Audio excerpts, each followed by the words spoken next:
Good morning, everyone. Welcome to our first panel discussion of the morning. What we're going to be talking about today is the new normal, driving economic recovery through digital innovation. And just look at what we are doing today. We've got about 2,000 of you participating from all around the region. And we're just having a huge conversation on Zoom, which is because of technological innovation after what's been happening with the COVID-19 pandemic. What we want you to do right now is do a little poll for us. On the right-hand side of your app right now, your live stream, you're going to see a poll there. And it says, please indicate which Southeast Asian country that you are from. We just want to get a sense of where everyone is joining us from today. So just take a moment and go on and click on the right side of your screen. And if you want to submit any questions to our guests, that's the place for you to do it as well. So the goal of this panel is going to be to talk about how we can do more with digitization, how we can harness this and really spur on the recovery in the wake of the pandemic. And this is our goal today. So let me introduce you to our stellar panel of guests right now. We are joined by Ahmed Saeed. Ahmed is the Vice President for the Asian Development Bank. And before taking on this role, he worked at JP Morgan and also with the US Treasury Department, several different roles as well. So a lot of expertise to tap into there. Thanks for joining us, Ahmed. We've got His Excellency Nadiem Anwar Makarim joining us today as well. Minister Nadiem is Indonesia's Minister of Education and Culture. And if he looks familiar and you're thinking you know him from another role, you absolutely do. He is the founder of Gojek, Indonesia's first startup to be valued at over 10 billion US dollars. Sherie is Microsoft's general manager for the public sector in Asia Pacific. You just heard her speaking. She's a familiar face outside of today's event as well. She appears regularly on channels around the region talking about technology. And Sherie describes COVID-19 as the Great Reset. So we're going to find out what she means exactly by that. Ambassador Ted Osius is the former U.S. ambassador to Vietnam, and he is now Vice President for Government Affairs and Public Policy for Asia Pacific over at a little company called Google. You may have heard of them. Thanks for joining us today, Ambassador. And we have Mimi Alemayehou. She is the Senior Vice President for Public-Private Partnership over at Mastercard. Mimi's previous roles included being Executive Vice President of the Overseas Private Investment Corporation. That is the development finance agency of the US government. And during her tenure, just to give you an idea, during Mimi's tenure, her portfolio grew by 24% to $18 billion. And finally, we've got Khailee. Khailee is the managing partner of 500 startups, and that is the most active early stage investor in the entire world. Their slogan is uplifting people and economies through entrepreneurship. And by the way, they've made 180 investments in Southeast Asia, and among them, Grab and Carousel. So we have a wealth of knowledge and expertise on our panel today. And welcome to all of you. It's great to have you here. And we want to start with the view from your desk. We want to hear what you've been going through since the beginning of the pandemic. How have things changed? And do you think that this is the new normal? And Ahmed, let's start with you as the representative from the ADB. All yours. All right. Well, thank you, Lisa, and welcome everyone. Look, I think everybody knows that digitization, technology, and innovation, all of these hold great promise for improving important aspects of the human condition, especially in developing countries. And while tech isn't the answer to every problem, it's clear that it's become even more important in the wake of COVID-19. The forum that we're meeting on today, Zoom, is an indication of that. I think the challenge for those of us who want to play a role in realizing the value and promise of technology and innovation is really to clearly identify, what's our most valuable function in an innovation ecosystem, and then to make sure that we bring a high degree of institutional focus on areas where we really do have the ability to add disproportionate value. And that sounds easy, but I think it's actually quite hard. The tech landscape is absolutely littered with bright, shiny objects. It can be tempting to run in 100 different directions at once, chasing the new thing or the latest fad. But the question we ask ourselves at ADB is really this fundamental one, which is what is our role in an innovation ecosystem and in driving development outcomes? For us, that role comes from a number of things: our strong presence and relationship in many developing member countries across Asia, our research and policy advisory capability, But I think even more importantly, the respect, legitimacy, and trust we enjoy as an institution, and our ability to leverage these qualities to bring different actors together to address very complex problems. And these, I think, resources are things that we can really get a lot of value out of. Now, traditionally, what we've done with these resources and what we continue to do is do things like, help set the agenda. So President Massa, in his speech just before this session, laid out 5 key areas. We've also funded governments in the private sector. So we're funding the expansion of broadband networks in the Pacific, both through our private and our public arms. But I think that there are other ways we can also leverage our intangible assets, in which we're starting to do. And I have a feeling that over time, we're going to find these are even more powerful and more important in terms of having human impact. So for example, helping good ideas propagate more quickly across borders. There's a tremendous amount of innovation going on around across ASEAN. We'll hear from Minister Nadiem on some of the things he's doing in EdTech. We're working closely with Mastercard on some other things in payment systems. These ideas need to be trialed in one market and then move quickly to others. And ADB is really in a unique position to bring these ideas from one market to another. We're also in a unique position to bring ideas into our region from outside the region. All of that depends on partnerships. And I view the ADB as a very unique partnership accelerator in this innovation ecosystem. And so I'll pause there, but let me just say in closing that the challenge ahead of us is enormous. It will take partnership. It will take leveraging the strengths of very, very different actors, from governments all the way to startups. And I think our role at ADB, more than anything else, is to accelerate and to enable and empower these different actors and to create environments within which they can collaborate based on trust. Thank you. All right, thanks for that, Ahmed. Minister Nadiem. Thank you. Has my organization changed? Well, my organization is the government of Indonesia, and boy, has it changed. It has. I've never seen this level of transformation in how we operate as a government as ever before. And I think a lot of it, no matter how challenging it is, a lot of it will be permanent coming out of the pandemic. I think people consistently underestimate how much money is saved by doing meetings over Zoom.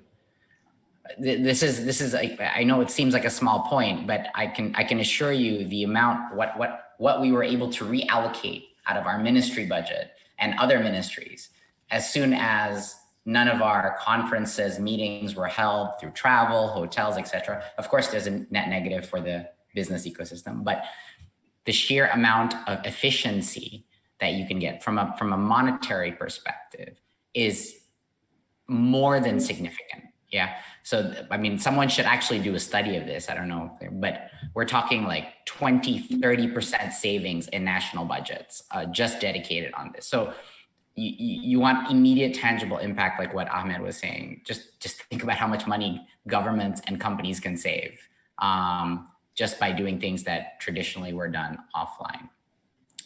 I think that the other thing that will permanently change is the level of adoption that we've never seen before. In the education space, we've never seen in Indonesia or elsewhere, the number of teachers and parents and students experimenting with a huge variety of technological tools in order to find whatever kind of meets the needs of their specific classroom, their specific region, etc.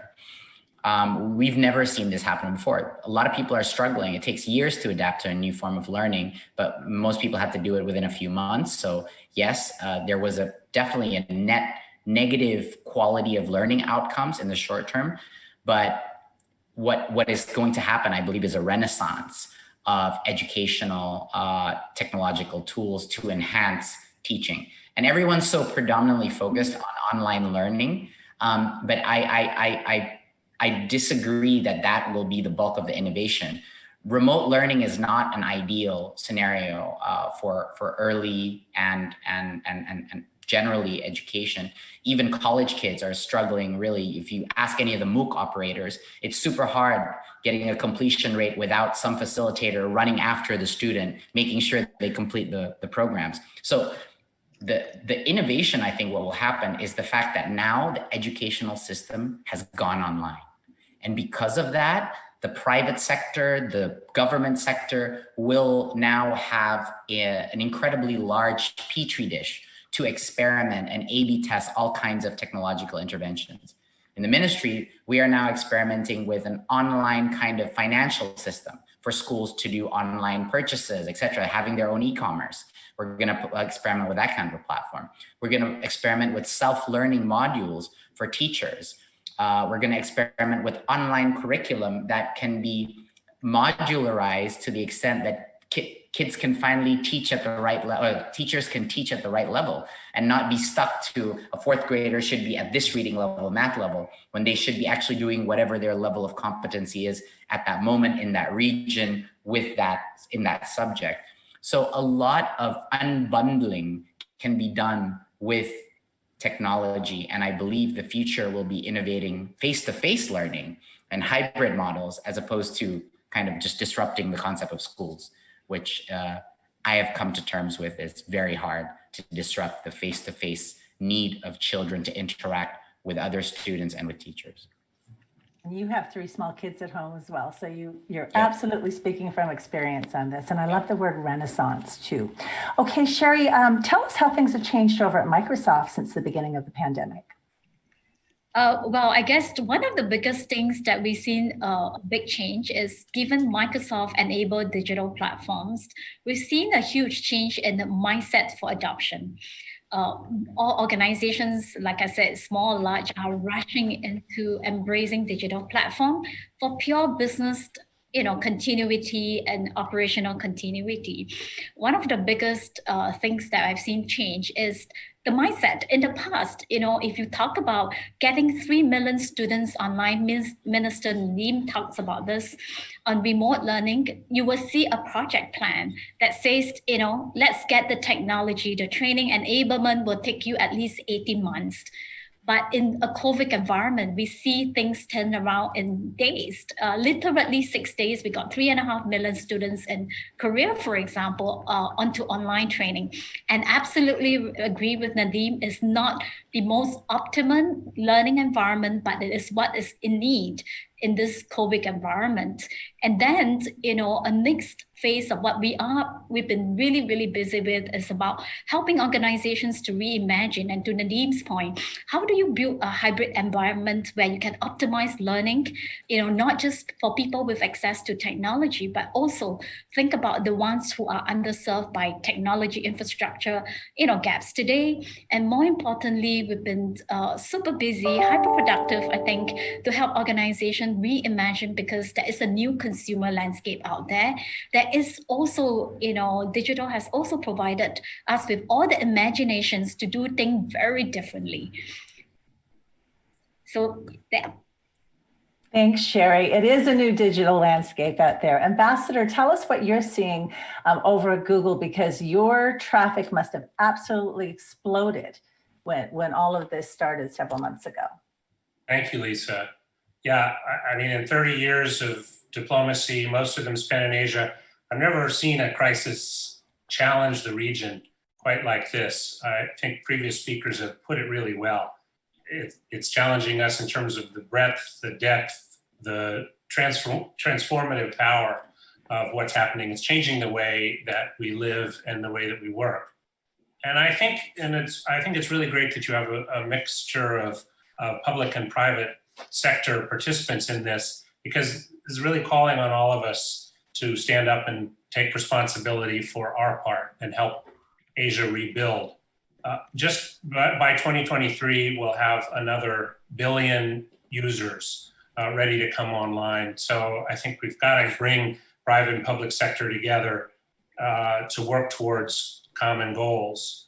And I think that the crisis has caused us to look at new models for government, private sector to work together.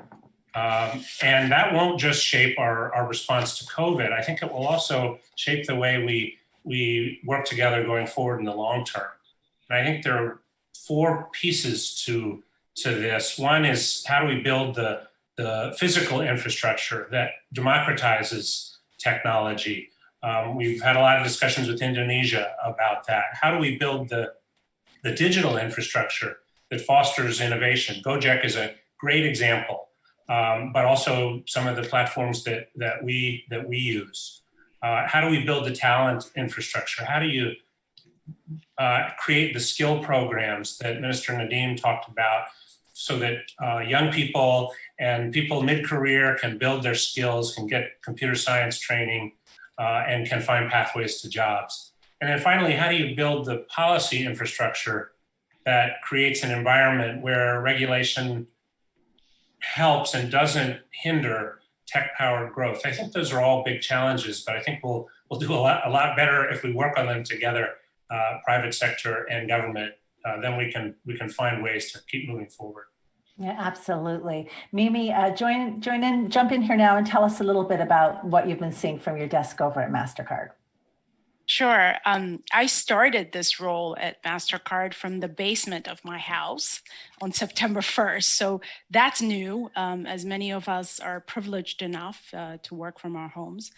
The humanitarian and development group that I'm at Mastercard is sort of the social enterprise within Mastercard. So we've already sort of built the digital infrastructure that sort of facilitates everyday life transactions for individuals and communities at the bottom of the pyramid in various sectors, including healthcare, education, and agriculture.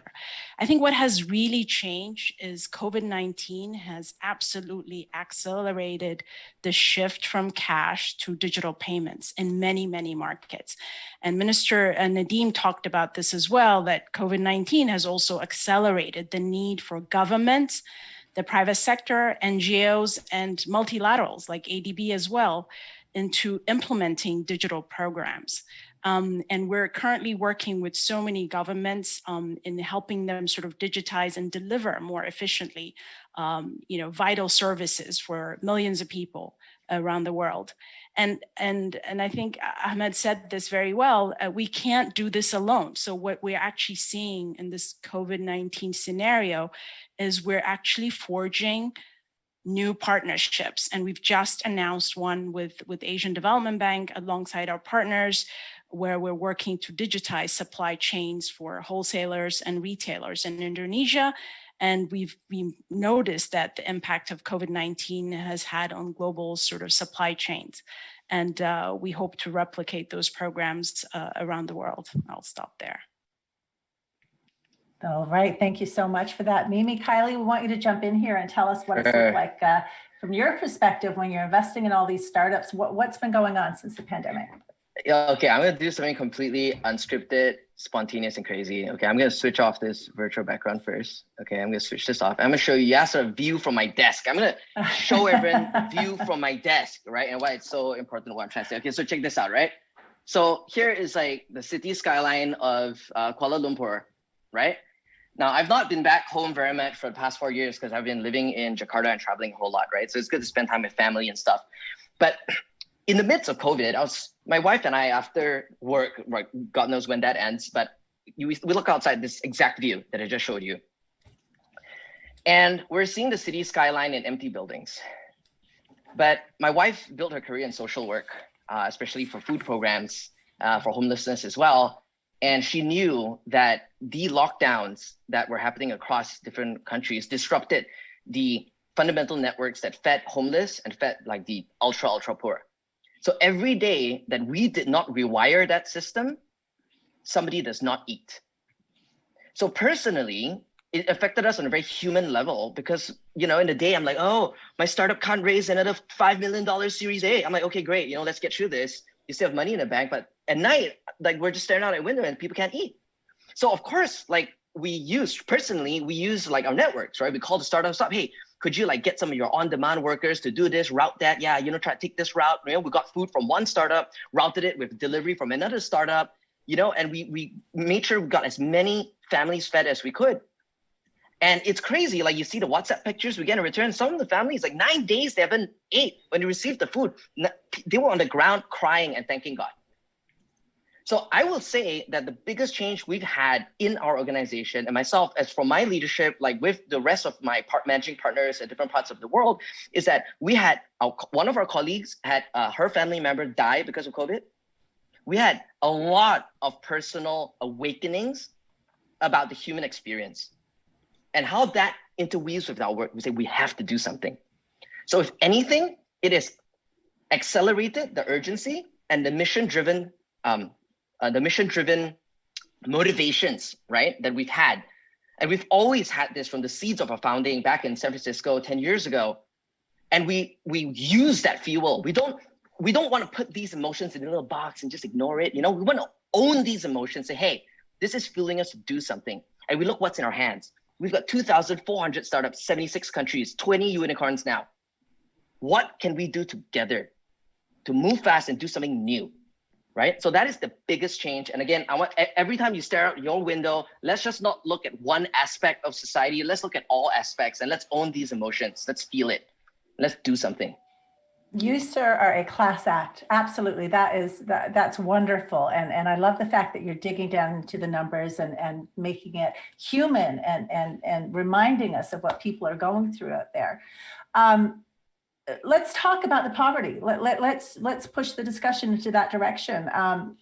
ADB warning, COVID-19 could push 160 million people into poverty. What can we do to help offset this? And how can we use digital solutions to help alleviate some of this pain that's on the way?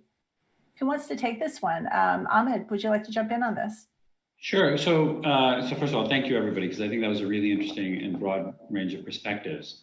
Look, I think that, if we look at just this immediate challenge of feeding, let's just talk about the challenge of feeding human beings who no longer have access to food, particularly in lockdowns.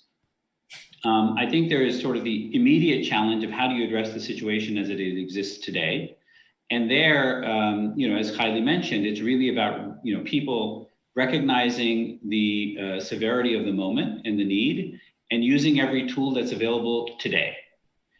But what we also want to do in the immediate after of this is to make sure that we have a system that's more robust so that the next time we have a problem, we're not in as bad a circumstance as we are today. And so I think one of the things we have to clearly identify is, how do we make this better next time? And one very important component of that is we can see there's a clear difference between countries that had the ability to uniquely identify needy individuals through national ID systems and other things, and those that didn't, right? So I think immediately, just thinking about this problem, we can see how, digital innovation can drive more robustness, which can alleviate human suffering next time. And I think that's an important area. It's something that we've been very actively engaged on, for example, here in the Philippines as elsewhere. Now, if we turn then back to the immediate problem, because it hasn't gone away, people need to eat. I think there it's all about partnerships. And I think, in several countries across Asia, ADB has been privileged to play a role in really dynamic, active partnerships, leveraging everybody who wanted to participate. So again, I'll refer to the Philippines where we're based. There's an interagency task force that was set up, private sector, public sector, government, ADB, narrowly identifying problems, mobilizing every actor in society who was eager to address those problems, and working collaboratively with trust, without unnecessary mutual suspicion, addressing an emergency crisis. And again, I'd say that's a place where it's really important to have intermediaries who can bridge trust gaps. And that's a role that we will increasingly try to play, I think, going forward. Lisa, maybe I could offer just an example. And Khailee inspired me. Think about Malaysia and partnership. There's a company called the Lorry in KL that specializes in moving people. Well, there wasn't a whole lot of moving going on during the lockdown, but as Khailee said, a lot of people who were hungry and needed to get groceries. And so the Lorry looked at this challenge. They had 70% drop in their business, and they came to us and they said, well, let's look at the data. What can we do? What can we do so that our trucks are still being used? And they started delivering groceries, and they were way faster than the other delivery services. And so very quickly, their business shot up. And that's innovation and partnership, and it's taking advantage, of a really tough situation, but finding ways to help people. Absolutely. Great example. Yeah, and Mimi, I want you to jump in and tell us about an agricultural product that Mastercard has been using to help digitize farming in India. That's an important concept. Yeah, sure. But, before I go there, I actually wanted to comment on what Ahmed said. And I think Khailee has kind of, in some ways, hijacked the conversation and with his passionate remarks. And, I was actually in Senegal when the pandemic hit in West Africa. And, in the African context, I think the economic impact hit the countries much more hard, actually, almost immediately than the health impact. In fact, the health impact in some ways hasn't even been felt that much in many parts of the continent, but the economic impact was from day one, as like a country like Senegal, where in tourism standstill, flights were canceled, airports closed. And when you have a population that live on $1 or $2 a day, there you cannot have a lockdown because people need to leave their home and earn a living to eat that day, right? They work that day to eat that day. So in those kind of environments, in fact, before we started the session, we were having a private discussion in the Zoom about the need for multilaterals like ADB and the World Bank and others to come and support these countries that have a very tight fiscal space and they don't have room to support their citizens with disbursements that we have seen in other OECD countries. And so, I think it has to happen now, as many citizens are hurting in many parts of the world before the crisis even gets worse. But now to your question, Lisa, yeah, one thing about Mastercard is, we are actually innovating to make sure that the digital economy doesn't, leave anyone behind, and it works for everyone everywhere. And that's always been sort of the mission of Mastercard. One of the products that we're really proud of, and this came out of the humanitarian and development work within Mastercard, is the Mastercard Farmer Network, which is sort of a digital marketplace for smallholder farmers. And it basically improves sort of transparency and access and kind of eliminates the middleman or middlewoman in the process. And during the first 6 weeks of the COVID shutdown, we had Indian farmers that were able to sell about 51 tons of produce through the network. So keeping their business afloat when many farmers operating sort of in cash, faced threat of losing much of sort of their crop. So we've launched this program now. It's in India, but we also have it in many parts of the world, including in East Africa. Okay, important work. And Sherie, working at a company like Microsoft with a founder like Bill Gates, I'm sure that doing well for the world is a priority there too. Can you tell us about some of the innovations that Microsoft has been working on? Yeah, I think maybe just in 3 areas. One is definitely accelerating, work in vaccine management, research, and healthcare. So we are working on what we call AI for Health Cloud to enable all healthcare providers to have democracy of digital technologies at their, disposal to accelerate whether bringing the access to healthcare solutions as well as, research and scientists' ability to get to solutions for the world. I think that's one. Two, there's a lot about agriculture. We partnered with Massey University in New Zealand, basically to bring 2 things to the agriculture community. One is technology, but more important than technology is basically the entire sector upskilling. So a program where we upskill the farmers, for the whole digital chain, right, and them to actually have the new skill sets to survive in this new world. That's absolutely critical. And the skills program that we're working on, we hope to be able to partner with governments and private institutions to bring that skill sets to more than 25 million people. So that's second dimensions that we've been really accelerating that partnership. And third, we talk a lot about the underserved where you do not have access to devices and technology. We've been partnering, and in this season is really heartening to see our entire partner ecosystem coming together, partnering to bring those low-cost devices to the underserved community so that people chance to participate in this digital, reset. Some important points there, especially the concept of upscaling, as Ahmed mentioned as well. It's so important for spreading all of the knowledge around the region. Minister Nadiem, I want you to come in and talk a little bit more about education. You mentioned it briefly with your opening remarks. There was so much uncertainty when COVID-19 started because no one had ever really done remote learning on the scale that we've seen since then.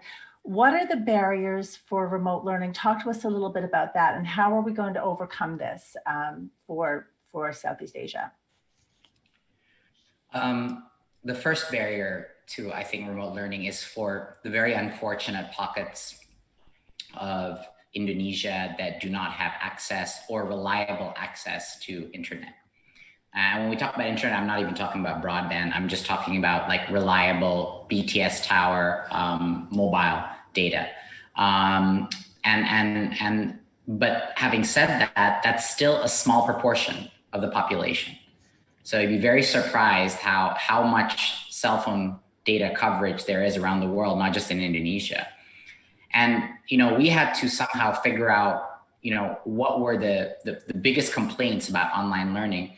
And although not having reliable access was one of them, but it was a relatively smaller one versus the overarching complaint of mobile costs exploding. So you really didn't expect this, right? You don't think this when this happened. Suddenly, it became an economic necessity to have data, and with a parent.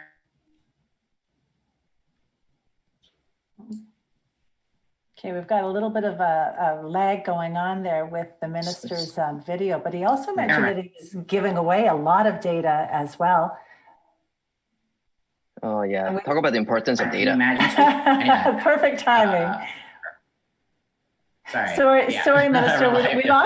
We lost you there for a minute as you were talking about reliable data. The video hung a little bit. There's got to be some technological difficulties with any live broadcast, right? So tell us a little bit more about that. Didn't you give away a bunch of data since the beginning of COVID-19 over there? Yes, we did. So when we recognized that, immediately we had to think outside the box. So in order to facilitate online learning, we actually launched the largest ever, in Indonesia for sure, the largest ever, I don't know globally if this has been done before. We gave data to about 40 million, probably it'll end up a little bit more than that, 40 million individuals, teachers, university students, for a period of 4 months to support online learning. And it was received extremely positively. We made sure it was learning quotas, so the applications that they could use are really geared towards learning. And we had a lot of support from the operators. But really what happened was this was one of the most efficient ways of distributing any type of social welfare value. And the realization that data has become a public utility. It has become as important as cash, right? Or food, right? Obviously, food is more important for certain parts, but it's the same thing. Data is the ability to actually operate day-to-day lives. And so, the immediate thing that came out of we had challenges in the program, but overall, I would say it's one of the most successful social welfare distribution programs we've had. And we did it so quickly. We did it within, a matter of 3 to 4 weeks from approval to distribution. And it just clicked in a lot of people's heads that, wait a minute, so, the fact that every kid, based on our research, every family has some kind of access to a smartphone. Almost all families in Indonesia have access to a smartphone. They might not have it in their house, but their neighbor might have it, right, etc. And so this kind of opened the door, I think, to a lot of thinking about how welfare systems can hugely benefit from a transparency, from an efficiency perspective, from a targeting perspective, from digital wallets and cell phone-based IDs. And that just kind of was, I think, an aha moment that I hope other countries start thinking about, the importance of having that kind of data, what you were saying before, on the poorest, and having an accurate data and being able to distribute it over phone data lines. So I think that was one critical part. The second part, I think what became very, very obvious was the limits to technology in the education space. And, you know, like I said before in our internal session, being a technology person and having to admit the limits of technology in the education space was pretty hard for me to do, but I've never been confronted with so much of that limit. And so educational systems need to be built for failure. And therefore, what we did was we created a bunch of modules that parents can execute independently, completely offline in the regions that don't have internet, that are parent driven and family context driven. I'll give you an example. A module is, we had a numeracy module, a series of numeracy modules that focus on what's for dinner. And so kids with their moms, in Indonesia, it's mainly moms who cooked, with their moms would calculate what is the required units of ingredients to make a fried rice or to make a gado-gado, vegetable dish, and talk to their parents about what you need to buy, how much does it cost, etc. And that's a context that can be done and guided by teachers, but done independently at homes. And so, you know, the whole crisis has created this theme of resiliency in pedagogy, in curriculum, and in infrastructure access that I think really will train us, not only for the next pandemic, but train us to really think about who is being left behind in these systems. We've never ever before been confronted so strongly by the risk of being left behind. And I think that will only be a positive thing for governments and social sectors and private sectors in realizing that, you know, we need to step up and level the playing field. Khailee, I want you to jump in here now and weigh in on what kind of startups get funding, because social responsibility, it's always been an important component of business, but sort of a sidebar until recently, the past decade or so. And now you have millennials who won't even interact or engage with companies unless they feel good about the services and products that they offer. So is filling in a gap in society one of the prerequisites for getting funding from your perspective? Yeah, I think the irony of this is that a lot of, and this is also kind of difficult to admit, but I've seen that a lot of startup and venture funding activity, a lot of it is somewhat the same. It's not really kind of advanced as much as I think we would have liked, but another smaller part of it has. So what do I mean by this? I think that before, like what I've observed is that here in Southeast Asia is before the pandemic, agri-tech, edu-tech, fintech, they were already buzzwords, right? So when COVID happened, they're like, oh, great, luckily we made all these investments and these companies exist, right? Because they play a big role in helping these things out, right? And folks like Minister Nadiem would be super familiar with the role of unicorns as they collaborate with governments to actually involve the rest of the citizens in these solutions. So that's why I say that like a lot of it has maybe not changed as much, like in a very radical way. But here's something else that I think needs to change, and it's changing, is that a lot of the folks of asset allocators who have been looking for impact solutions or purpose-driven solutions or ESG as a criteria, a lot of them are getting more limelight and they're being more vocal. So right now, I think the ball is in the court of venture capitalists and startups to have those conversations to say, look, do you subliminally feel that you're getting less returns if you're investing in this company that you feel passionate about? Let's talk about that. Why? Like, how do you proactively make more returns from doing the right thing? Like, what's missing over there? Why is ESG measurement an issue? Why is impact measurement an issue for you? Like, do you think it's like really difficult? Let's talk about it. How do you make that easy? How do we install the Google Analytics of like impact, how the Google Analytics of ESG for all startups, so there's a unified language. So if we can find kind of like this type, I think Ahmed, you talked about it, I think it's a great time for infrastructure. But some of these infrastructure, they're like kind of like APIs or common language, so that asset allocators and the innovators can speak the same language, and we facilitate financing to the innovators that are going to really shape things. Fantastic. Speaking of infrastructure, one more quick question, because we are getting a little bit tight on time, to the ambassador. You've said that policy infrastructure, it's so important for everything to move forward in Asia. Can you tell us about that? It is really important. And maybe the best way is to talk about some good examples. Singapore has developed a digital agreement with Australia, and then a separate digital trade agreement with New Zealand and Chile. And those are kind of path-breaking ways of showing how this region can lead when it comes to setting up good policy infrastructure.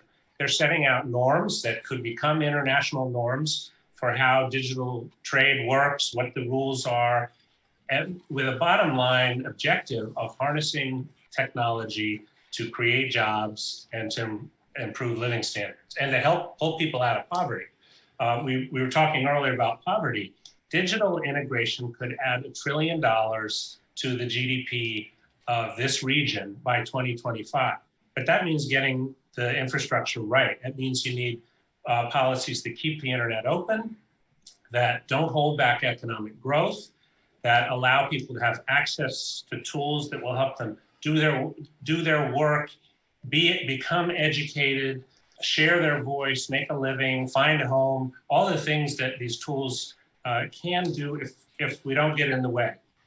And you also need to couple that with talent and building digital skills, building the kind of talent infrastructure that will allow people to take advantage of a good policy infrastructure. All right. Well, thank you so much for that. And before we wrap up today, we're going to put you all on the spot with a couple of quick fire questions.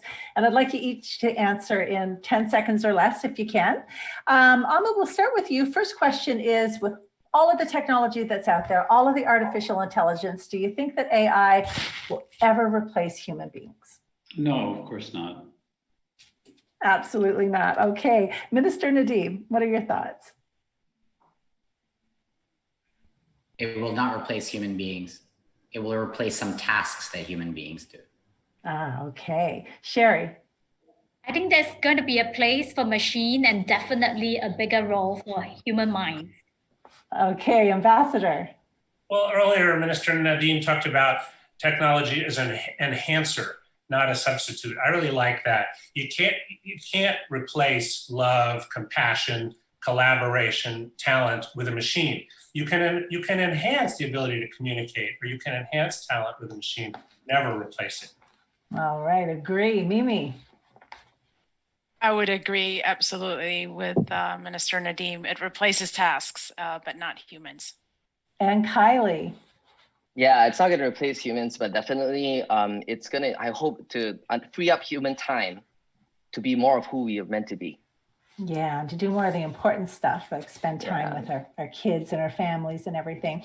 All right, use some final of Nadiem's question. models for that, yeah. Yeah, that's right. Absolutely. Teach some of our kids, teach our kids some lessons at home. Final question before we let you go.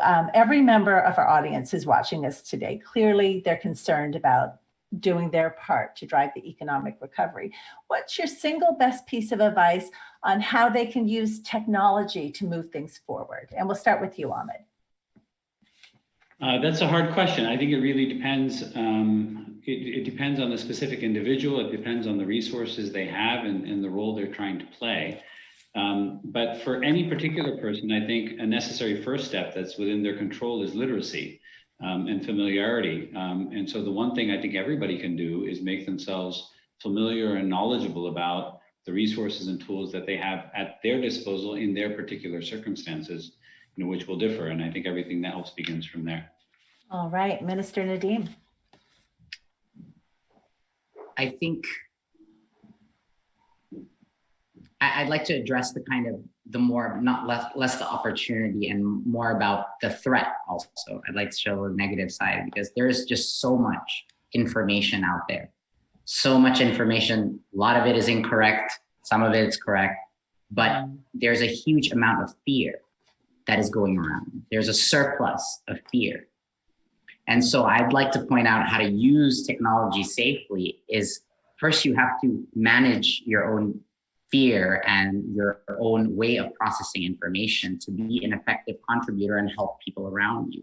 But if you're constantly in panic mode, if you're constantly being loaded with misinformation, that will completely debilitate your ability to see problems as they are. And so I think my one piece of advice is really push yourself to think critically and filter the information that gets into you. filter it very aggressively, and put in an effort in finding information that will help you solve problems. All right, Sherie. I would say the advice would be courage, having the courage, because a lot of people think that, wow, there's so much out there and I'm missing out. But I would think that this era has an equal opportunity for everyone. Like Khailee said, funding is available, digital literacy environment is available for everyone who take that initiative to want to pick up the skill sets, and digital platforms are available for anybody to innovate as they see a problem, to build solutions. I would say have the courage to try, start thinking big, but moving really fast, and just have that continuous growth and learning mindset as you see problems and build solutions. Okay, Ambassador. Well, so we know the Chinese character for crisis is opportunity and danger. And I think there are dangers that are very real. I don't want to underplay those, but there are also silver linings here and there, that whether it's more time with our children because we're working from home, or whether it's an opportunity to transform a business from something that wasn't working to something that is working. We have to find opportunities in this crisis in order to get out of it. Pull out of it, we got to do it together. Yeah, absolutely. Mimi. Yeah, I think for me, this pandemic has sort of made it clear that we are so much more interconnected than we thought. And I really think we need to sort of expand our definition of, it takes a village. So much more interconnected than we thought. That's absolutely true. And the final word today, Khailee, all yours. Reframe. Like each and every one of us, we can reframe. What do I mean? If you are feeling imprisoned in your home right now, get prison jacked. Just do a whole lot of push-ups and sit-ups, if you want to feel good about it. If you feel locked down, get locked in. You have an unbroken stream of consciousness. Apply total concentration to a task at hand. Solve something. If you've been like an auditor for 28 years and you've got a chance to reframe who you are, like nobody's seeing you in your pajamas, express yourself in a way, volunteering for something, do something different. Where in the time of crisis, reframe it, do something different. You're on your own there in the pajamas, though. I'm not showing anyone. The Zoom's only on my top half. That's right. I wonder how many of us are wearing pajamas on the bottom. All right. Well, thank you so much for joining us. Wow, you've all been so knowledgeable and inspirational, and thank you for sharing your wisdom and your expertise with us. We really appreciate it. Yeah. Thank you. Thanks, everyone. Thank you for having us. Thanks, everyone. Bye. Ahmed. Bye. COVID-19 has touched every nation, every family. More than ever, countries need to collaborate and foster innovation. Southeast Asia Development Solutions will provide a steady stream of knowledge, innovation, and ideas to help countries solve pressing challenges and deliver positive change. Planting seeds of growth to help developing nations become high-income, knowledge-based, sustainable economies. SEADS will share new technologies, innovations, and best practices. SEADS will also facilitate matchmaking, support knowledge sharing, and provide capacity-building opportunities. SEADS features cutting-edge insights from government and industry leaders. Listen as they share stories of impact and innovative solutions to development challenges. ADB Southeast Asia Development Solutions will facilitate cross-border collaboration and innovation, supporting countries' transformation to next-generation economies.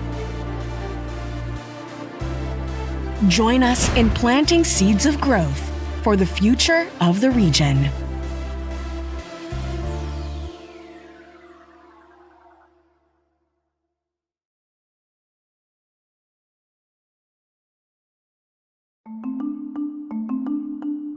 Indonesia is the world's 7th largest economy and one of the most dynamic markets in Asia.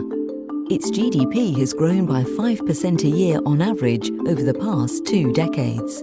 but its growth is still being restricted by low gains in productivity, by slowing expansion in the labour force, and by low growth in manufacturing.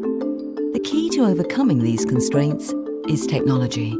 Technological transformation could add $2.8 trillion to the Indonesian economy by 2040, making industry more productive and enabling more efficient resource use, new product development, and entry into new markets. In the wake of COVID-19, this is more important than ever. The pandemic has accelerated technological trends, including remote delivery of services and diversification of production lines. Indonesia is already in the midst of technological innovation, and it hosts several unicorns, startups valued at over $1 billion. But new technologies, powered by advances in digital communications and science, present a unique opportunity to advance the country's transformation and build the industries of the future. Take Industry 4.0, the integration of smart technology into manufacturing and industry. Around the world, Industry 4.0 is creating new possibilities in manufacturing and related activities, from planning and supply chain management to production and sales. A new multidisciplinary study, Innovate Indonesia, outlines practical steps to further accelerate technological transformation and boost Indonesia's economic development. Published by the Asian Development Bank and the Indonesian Ministry of Finance, the report draws upon national and international expertise, compiled by experts from the University of Cambridge's Institute for Manufacturing and Indonesia's Centre for Strategic and International Studies. The researchers analysed opportunities for Indonesia in areas like manufacturing, e-commerce, fintech, energy and urban planning. They consulted over 1,200 Indonesian firms and elicited industry views on the barriers hindering technology adoption in the country. From this, they mapped 5 policy actions that are essential to Indonesia's technological transformation and economic development.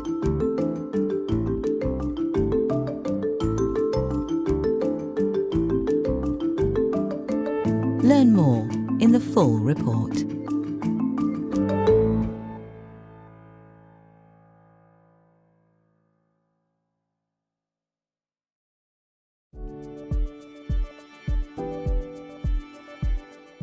During the COVID-19 pandemic, across Asia, national governments have reacted swiftly to support citizen safety and livelihoods.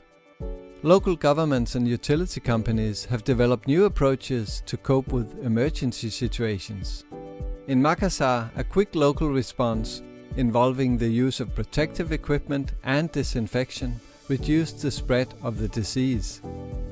Alhamdulillah, terkait dengan penanganan kesehatan, kami semua bekerja sama dari seluruh stakeholder yang ada di Kota Makassar, sampai kepada tingkat RT dan RW. Di situ kita memulainya bagaimana semua lapisan masyarakat itu bergerak. Dan alhamdulillah sekarang RO-nya kita tinggal 1,9. Artinya satu orang dapat menularkan 2 orang. During COVID-19, Makassar has been testing new technology to analyze the spread of the virus to support emergency planning. The Future Cities Lab developed a tool to show the spread of the virus in Makassar.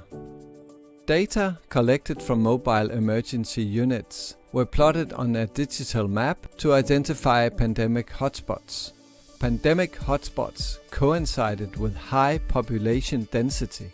The pandemic developed fast in areas with slum and low access to clean water. We use this technology, at least to gather data, educate people, do a campaign and so on. We really need this technology because we cannot really interact physically with others. I think at the city level, we need to have a good comprehensive smart city plan. The city of Makassar aims to become a smart and livable city. Through the years, ADB has worked with the city of Makassar on projects related to slum alleviation and the improvement of wastewater management. Through the ASEAN-Australia Smart Cities Trust Fund, we, together with the Australian government, are able to support cities throughout Southeast Asia, improving their service delivery, planning and financing using digital and smart technologies.